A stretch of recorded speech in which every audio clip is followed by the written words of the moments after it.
안교 교과해설 방송을 시작하겠습니다. 이번 주 우리가 공부할 내용은 에베소서 2장 1절로 10절까지의 내용입니다. 이 부분에서 바울은 우리가 구원을 받는 원리가 무엇인지에 대해서 설명하고 있습니다. 우리가 그리스도의 은혜를 따라 믿음으로 말미암아 하나님의 자녀로 구원함을 받았다는 사실을 잘 알고 있습니다. 그 은혜와 믿음으로 말미암는 구원의 원리를 바울은 로마서, 갈라디아서, 그리고 에베소서에서 자세하게 설명하고 있습니다.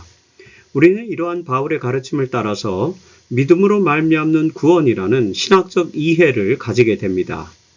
이번 주에 우리는 그 구원에 대한 바울의 가르침을 공부하게 됩니다. 이 주제와 관련해서 바울은 에베소서 2장 4절로 5절에서 놀라운 가르침을 제공하고 있죠.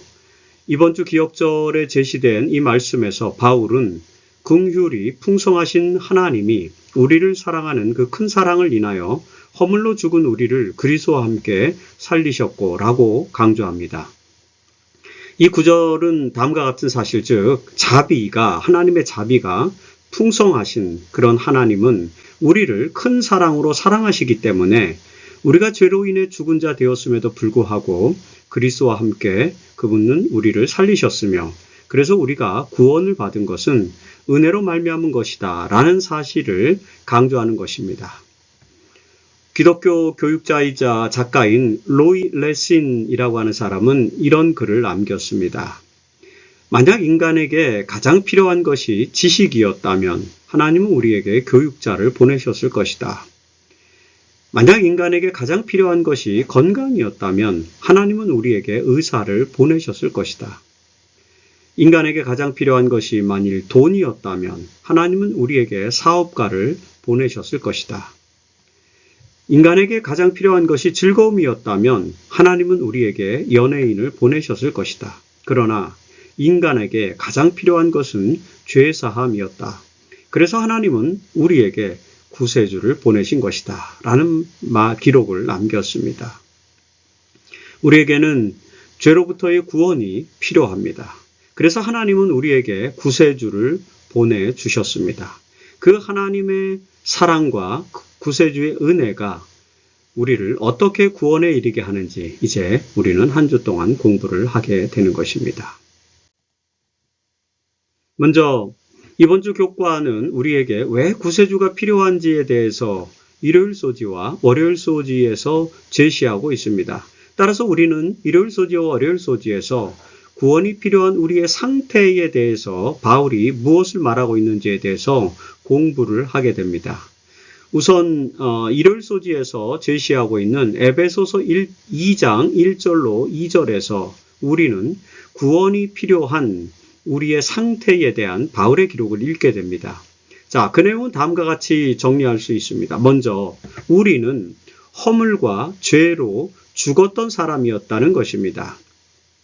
에베소서 2장 1절에서 바울은 여러분도 전에는 허물과 죄로 죽었던 사람들입니다 라고 기록합니다. 제가 새 번역으로 읽어드렸습니다. 자, 여기서 권면의 1차 대상자는 에베소의 그리스도인 공동체를 말하는 것이라고 서론에서 우리가 공부했지 않습니까? 바울에 의해서 복음을 듣고 그리스도인이 된 에베소 교인들은 원래는 허물과 죄로 죽었던 사람들이었다는 그런 표현이죠. 여기서 허물이라는 단어는 행위로 인한 범죄들을 말하는 그런 특정 단어이고요. 죄라는 단어는 본질적인 죄, 즉 죄인의 상태를 의미하는 단어입니다. 다시 말해서 우리가 죽을 수밖에 없는 이유는 죄의 상태와 하마르티아죠. 그 다음에 행위의 죄, 이 모든 것, 허물로 번역된 것이죠. 이 모든 것을 포함한 죄인으로서의 상태 때문인 것이다 라고 이해할 수 있는 것입니다. 구세주로 오신 예수 그리스도를 우리가 알지 못했을 때 우리의 상태는 죽을 수밖에 없는 죄의 종이었습니다. 바울은 이 상황을 정확하게 기록하고 있는 것입니다. 나아가서 허물과 죄 가운데 있는 우리는 이 세상 풍조와 악의 영을 따라 살았다라고 이렇게 바울은 또 설명하고 있죠. 자, 에베소서 2장 2절에서 바울은 그때에 너희는 그 가운데서 행하여, 저 허물과 죄 가운데서 행하여 이 세상 풍조를 따르고 그리고 공중에 권세 잡은 자를 따랐으니 곧 지금 불순종의 아들들 가운데서 역사하는 영이라는 기록을 남기죠. 자, 여기서 바울은 허물과 죄 가운데 있는 사람들의 상태에 대해서 두 가지 사실을 강조합니다. 첫째는 허물과 죄 가운데 사는 사람들은 이 세상의 풍조를 따라 살아가게 된다는 것입니다. 이 표현은 비기독교적인 방식을 따라 살아가는 것을 말하는 것입니다. 죄와 허물 가운데서 살아가는 사람들은 비기독교적인 방식의 삶을 살게 된다는 것이죠. 자, 바울이 볼 때의 에베소의 사람들은 대부분 이런 방식에 따라 살아간 사람들이었습니다. 그리고 에베소 교인들도 사실 전에는 그런 사람들이었다는 점을 강조하는 것이죠. 여러분, 특별히 이 에베소, 아르테미스 여신을 숭배하는 이 에베소의 시민들의 비기독교적인 삶은 허물과 죄 가운데서 나타난 대표적인 현상이었다고 볼 수 있습니다. 그리고 둘째는 허물과 죄 가운데 사는 사람들은 타락한 영의 영향 아래 살게 된다는 것입니다. 바울은 이 타락한 영의 세력들을 공중의 권세 잡은 자라고 또 묘사를 하죠. 자, 에베소서 6장 12절에서 바울은 이들을 어둠의 세상 주관자들과 하늘에 있는 악의 영들이라고 표현합니다. 성령을 통해서 그리스도를 믿고 그 영의 사람으로 변화되기 전에 사실 우리의 상태는 공중의 타락한 영의 지배를 받게 된 그런 존재였다는 사실이죠. 이런 상태로부터 벗어나기 위해서 우리는 그리스도를 믿고 그리고 성령을 받아들이며 하나님의 은혜로 말미암는 구원을 경험해야만 하는 것입니다.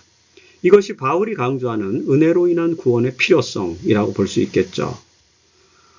바울은 에베소서 2장 2절에서 허물과 죄 가운데서 세상 풍조를 따르고 공중의 권세 잡은 자의 지배를 받는 비그리스도인들을 불순종의 아들들이라고 이렇게 묘사를 합니다. 자, 에베소서 2장 2절에서 불순종의 아들들 가운데서 역사하는 영이라는 표현을 주목해 보십시오.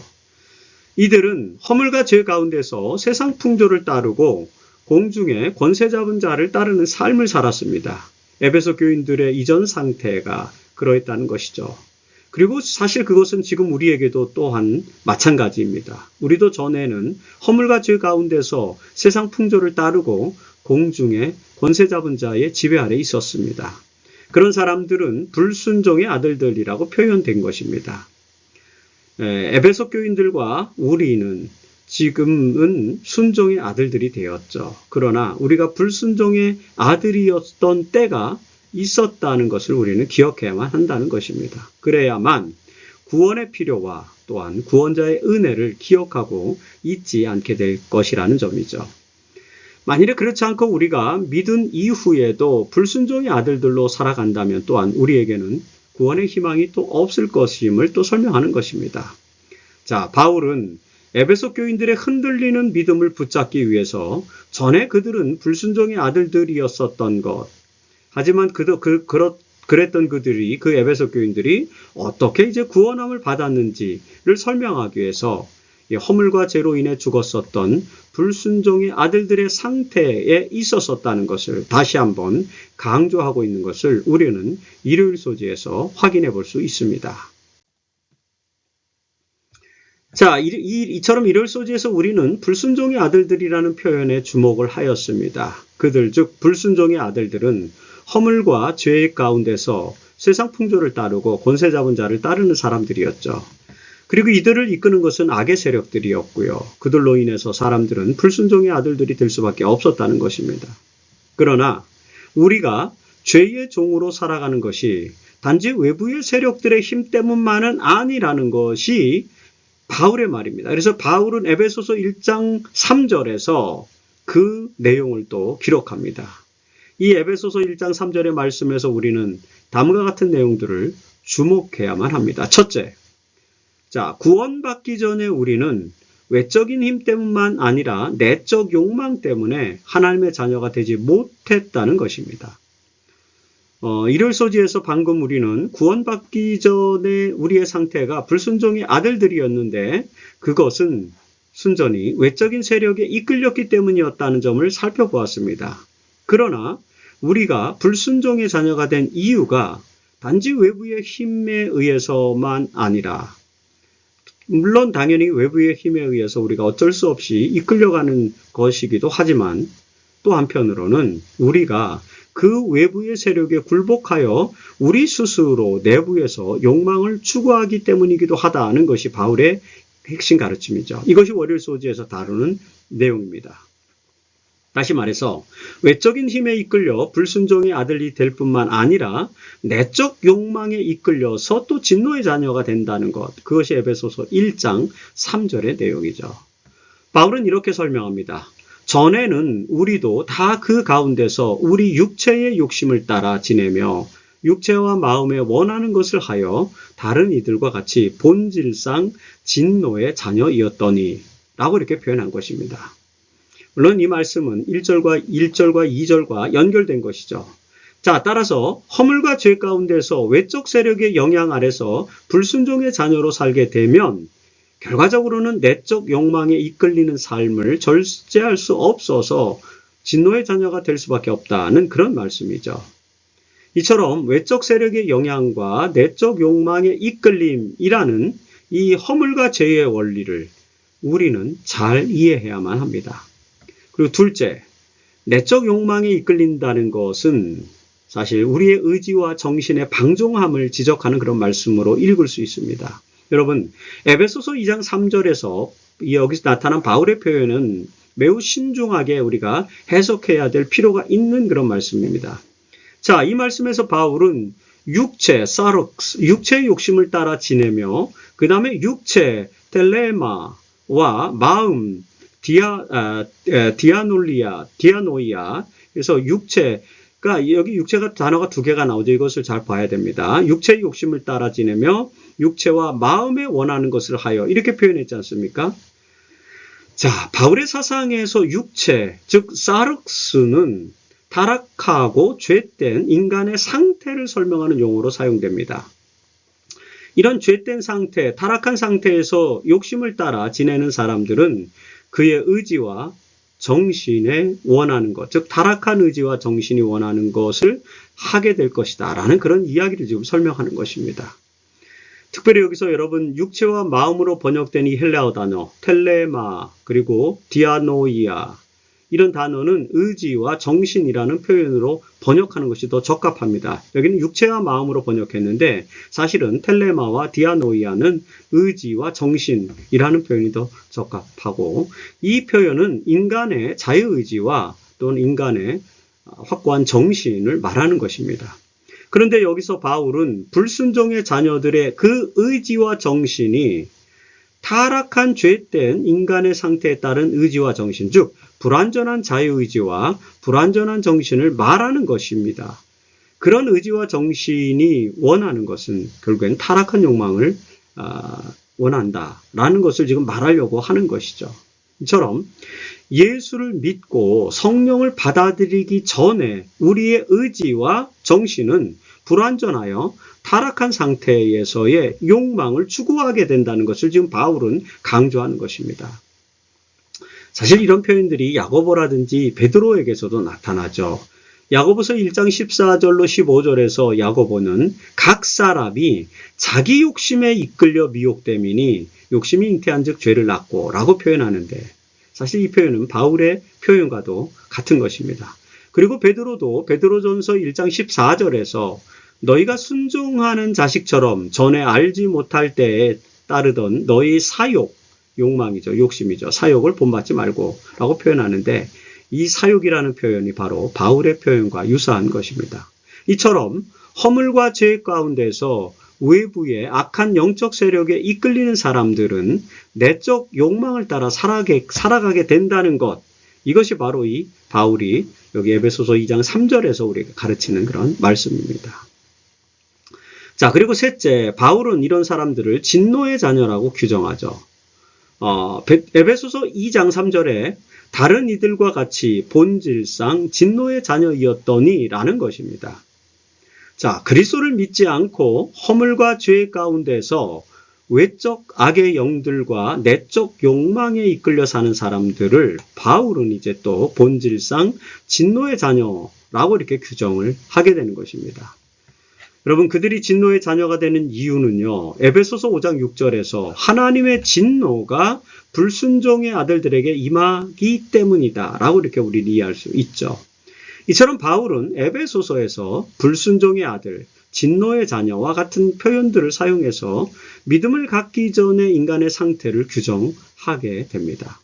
바울은 이런 설명들을 통해서 그리스도인이 되기 전의 상태가 어떤 것인지에 대해서 자세하게 설명을 해주고 있는 것이죠. 에베소 교인들이 구원을 받기 전에 그들은 바로 이런 상태에 있었습니다. 그리고 그것은 사실 우리도 마찬가지였죠. 우리는 다른 이들과 같이 본질상 진노의 자녀였었습니다. 그러나 그것은 과거가 되었고 이제 새로운 상태로 거듭났다는 것입니다. 바울은 구원받은 특권을 설명하기 위해서 과거에 우리가 어떤 상태였었는지를 먼저 설명하면서 바로 이 불순종의 아들들 그리고 진노의 자녀와 같은 그런 표현을 사용하고 있는 것을 우리는 보게 됩니다. 이제 그들이 어떻게 구원을 받게 되었는지 거기에 대해서 바울이 무엇을 말하는지를 이제 구체적으로 또 화일 소지부터 살펴보겠습니다. 자, 그리스도인이 되기 전에 불순종의 아들들이었고요. 본질상 진노의 자녀였던 이 에베소의 교인들이 어떻게 구원을 받게 되었을까요? 사실 바울은 이 물음에 대한 기독교 신학적 답변을 제공하기 위해서 에베소서를 기록한 것입니다. 특별히 에베소서 2장은 그 내용을 매우 정교하게 설명해주고 있습니다. 그것도 특별히 에베소서 2장 4절로 6절의 말씀에서 우리는 이 본질상 진노의 자녀였던 우리들이 어떻게 구원에 참여하게 되는지를 또 정교하게 제시해주고 있습니다. 자, 화일 소지에서 그 내용을 한번 정리해 보도록 하겠습니다. 먼저 우리가 구원을 받게 되는 것은 하나님의 사랑 때문이다라는 것이 바울의 요지입니다. 자, 에베소서 2장 4절에서 바울은 긍휼이 자비가 풍성하신 하나님이 우리를 사랑하신 그 큰 사랑을 인하여 그렇죠. 그리고 가로 안에 보면은 너희는 은혜로 구원을 받은 것이라고 이렇게 설명하고 있습니다. 근데 사실 원어 성경에 보면은 이 구절은 그러나라는 용어로부터 시작되죠. 그러나 우리는 그 전에는 본질상 진노의 자녀였지만 이런 말이죠. 자, 우리는 전에 본질상 진노의 자녀였다. 그러나 이런 구조로 기록되어 있는 것입니다. 전에는 진노의 자녀였으나 그러나 자비가 풍성하신 하나님이 우리를 사랑하신 그 큰 사랑으로 인해서 우리의 상태가 변화되었다는 것을 설명하는 것이죠. 이 표현에서 우리는 구원이 자비하신 하나님의 큰 사랑에서 기인하는 것임을 알게 됩니다. 여러분, 하나님의 사랑은 불순종의 아들들, 진노의 자녀를 구원하시는 사랑이라는 것입니다. 바울은 이 사실을 강조함으로써 에베소 교인들을 향한 하나님의 사랑의 크기를 먼저 설명해 주고 있는 것입니다. 그리고 하나님의 구원하시는 그 사랑에 반응하는 사람들은 이제 일련의 구원의 사건에 참여하게 된다는 것이 바울의 요지입니다. 자, 에베소서 2장 5절로 6절에서 허물과 죄로 죽은 우리를 그리스도와 함께 살리셨고 또 함께 일으키사 그리스도 안에서 함께 하늘에 앉히시니라고 이렇게 바울이 설명합니다. 이 말씀은 세 가지 구원의 경험을 묘사해주고 있습니다. 자, 이 구절에서 바울이 사용한 단어들은 사실 다른 곳에서는 잘 나타나지 않는 매우 독특한 단어들로 지금 구성되어 있습니다. 화면에 보시면 그 헬라어 용어가 나타나 있습니다. 자, 함께 살리셨고 라는 이 표현은 부활을 설명하는 것이고요. 함께 일으키사라는 이 표현은 승천을 의미하는 그런 헬라어 단어입니다. 그리고 하늘에 앉히신이라는 표현은 하늘 보좌에 있게 되는 상태를 의미하는 것입니다. 다시 말해서 전에는 진노의 자녀들이었던 우리가 하나님의 크신 사랑으로 인해서 이제 부활과 승천과 하늘 보좌에 앉게 된다는 그런 표현이죠. 이런 표현들을 통해서 바울은 하나님의 구원의 방법과 사건들을 지금 설명해 주고 있습니다. 하나님의 우리를 구원하시는 원인은 그분의 크신 사랑이며, 그리고 그 구원의 구체적인 사건들은 이제 부활이라든지 승천이라든지 하늘에서의 삶 등으로 설명되고 있다는 것을 지금 말해주고 있는 것이죠. 이 세 가지 경험입니다. 바울은 에베소 교인들이 전에는 불순종의 아들들이었지만 이런 하나님의 사랑으로 인해서 이제 부활과 승천의 축복을 받은 백성들이 되었다라는 사실을 강조하고 있는 것이 우리는 알 수 있게 되는 것입니다. 그런데 이런 구원의 경험은 바로 그리스도의 경험과도 일치하는 것을 우리는 직관적으로 이해할 수 있죠. 자, 인간을 구원하기 위해서 인간으로 오신 그리스도는 인류의 구원의 경험을 죽음과 부활과 승천 그리고 하늘 보좌에 앉으심으로 선취하셨습니다. 우리는 그 그리스도의 선취적 경험에 기초해서 부활과 승천과 구원의 경험을 또 하게 된다는 것이 지금 바울이 가르치는 요지죠. 그래서 바울은 에베소서 2장 5절로 6절에서 그리스도와 함께 살리셨고 또 함께 일으키사 그리스도 안에서 함께 하늘에 앉히시니 라고 3번씩이나 반복해서 기록하고 있는 것을 보게 되는 것입니다. 결국 하나님의 구원은 그분의 무한히 큰 사랑과 그리스도의 선취적인 경험에 의해서 우리에게 주어진 것이다 라는 것을 바울은 말하고 있는 것이죠. 사실 우리는 지난주에 에베소서 1장 19절로 23절에서 그리스도께서 하나님의 능력으로 부활하고 승천하여 하늘의 보좌 우편에 앉으셨다는 사실을 이미 확인하였습니다. 이제 에베소서 2장에 와서는 그런 그리스도의 권세와 경험이 그분을 믿는 성도들에게도 주어졌음을 설명하고 있는 것입니다. 이처럼 바울은 에베소서를 통해서 하나님의 구원의 방법과 역사적인 사건이 그리스도와 더불어서 그리스도인들에게 성취되었음을 연속해서 설명을 해주고 있습니다. 이 말씀이 2000년 전 에베소 교회와 또 아시아에 사는 그리스도인들에게 믿음의 용기가 되었던 것처럼 지금 21세기를 사는 우리에게도 용기가 되는 기별임을 우리는 확신해야 합니다. 하나님께서 크신 사랑으로 우리를 그리스도와 함께 부활 그리고 승천하게 하신 구원의 섭리를 통해서 우리가 깨달을 수 있는 것은 바로 하나님의 은혜의 풍성하심과 믿음으로 말미암는 구원에 대한 것이죠. 자, 먼저 우리를 구원하시는 하나님의 은혜의 풍성하심에 대해서 바울이 무엇을 가르치고 있는지를 에베소서 2장 7절을 통해서 한번 살펴보도록 하겠습니다. 바울은 하나님의 구원이 그리스도 안에서 성취되는 것임을 강조합니다. 자, 말씀 보실까요? 에베소서 2장 7절에 이는 그리스도 안에서 우리에게 자비하심으로써 브라브라. 자, 여기서 바울의 저 유명한 용어인 엔크리스토스가 또 등장하죠.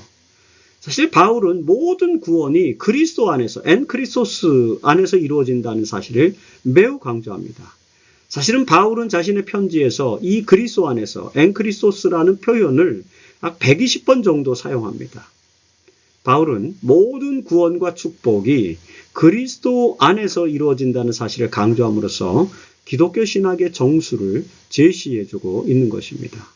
그리고 바울은 하나님의 그 구원이 하나님의 은혜를 풍성하게 드러내는 것임을 또한 강조하죠.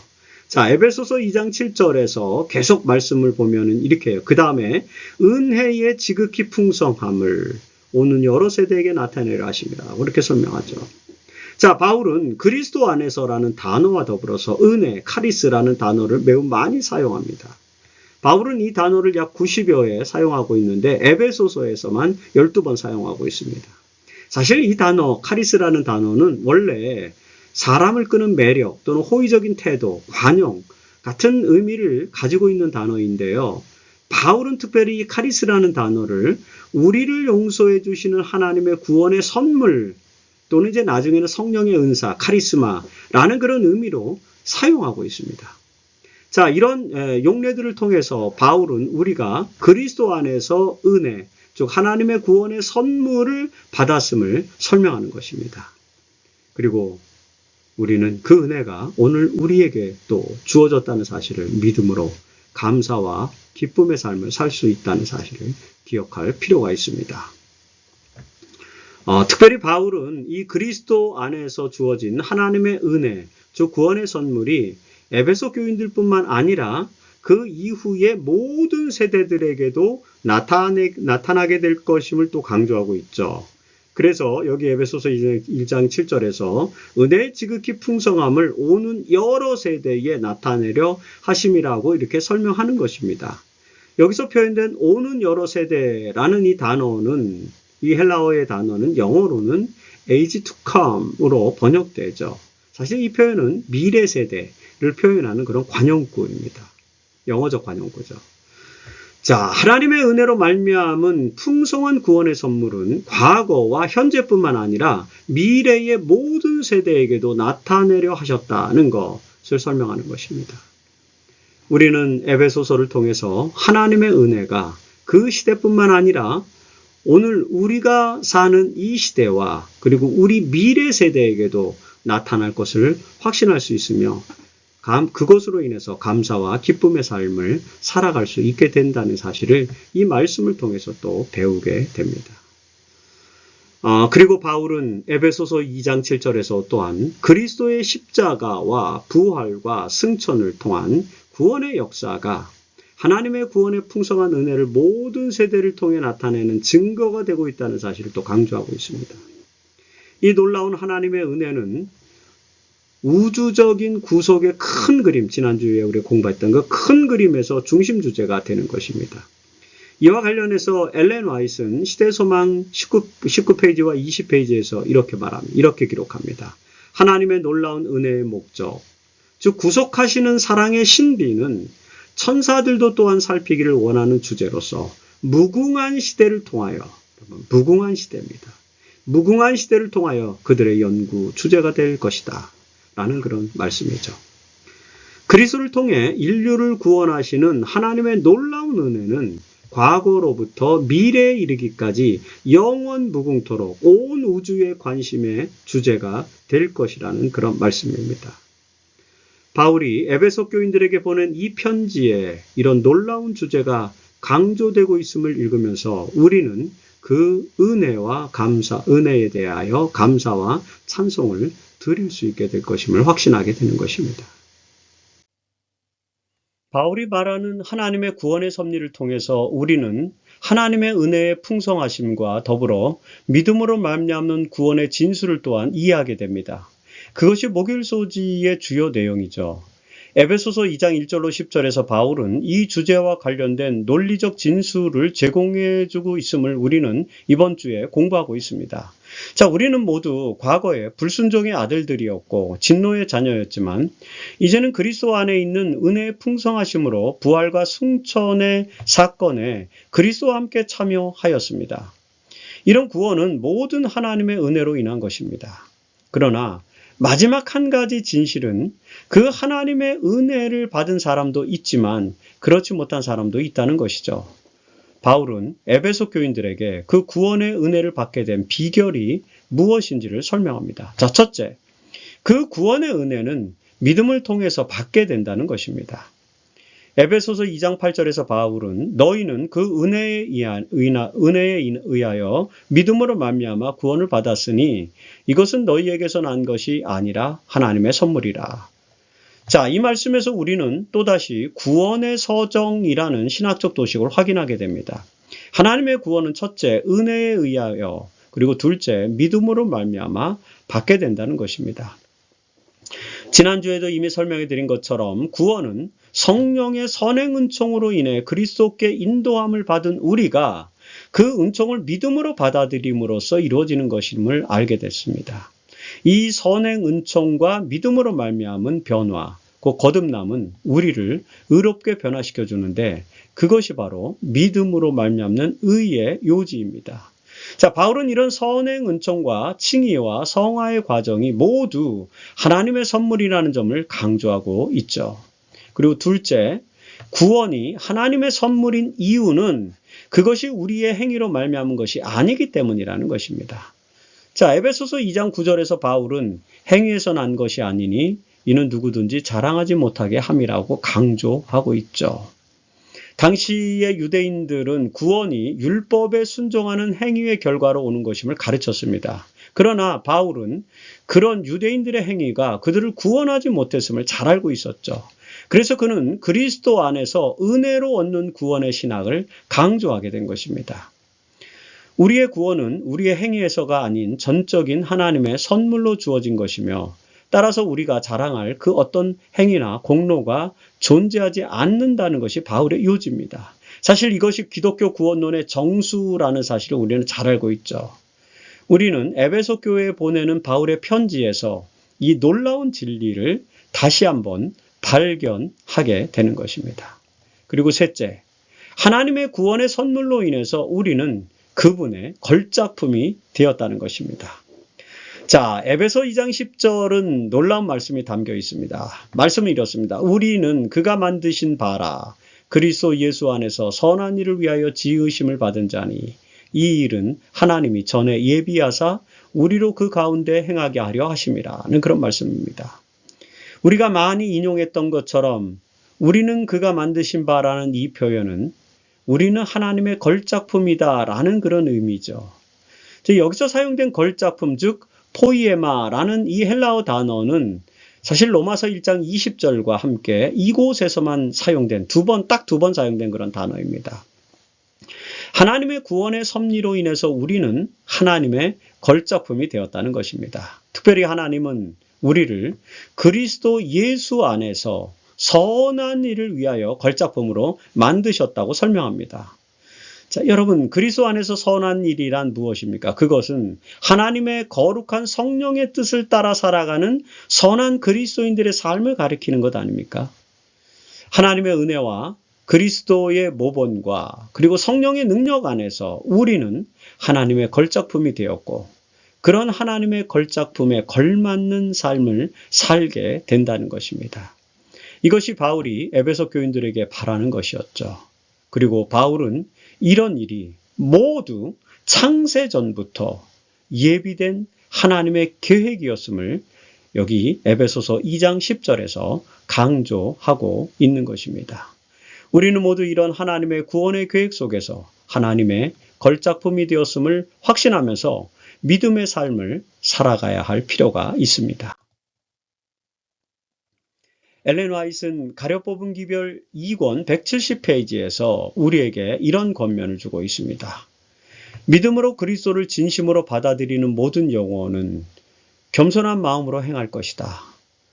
자신을 높이는 일이 없을 것이며 영생의 소망이 달려있는 주님으로 그리스도를 높일 것이다. 사도 바울은 너희가 그 은혜를 인하여 믿음으로 말미암아 구원을 얻었다고 말하였다. 우리를 당신의 증인이 되게 하시는 것은 바로 우리 안에 있는 그리스도의 은혜이다. 우리는 오직 어린 양의 피와 증거의 말씀에 의하여 승리자들이 될 수 있다. 우리가 하나님의 은혜로 믿음으로 말미암아 구원을 얻은 자가 되었다면 우리는 겸손한 마음으로 그리스도를 따르고 그분만을 높이게 될 것입니다. 사실 우리는 다 진노의 자녀들이었지만 하나님의 은혜로 구원함을 받아 이제는 하나님의 걸작품이 되었습니다. 그 사실을 확인함으로써 우리는 믿음으로 말미암는 의의 삶을 살아가게 될 것이죠. 에베소 교인들을 향한 바울의 이 놀라운 가르침이 이제는 21세기를 사는 오늘 우리들에게도 귀한 종교적 가르침이 되어야만 할 것입니다. 하나님의 은혜에 따라 그리스도 안에서 믿음으로 얻는 구원의 축복에 참여하고 하나님의 걸작품으로서 선한 목적을 이루어가는 참된 그리스도인이 우리는 되어야 할 것입니다.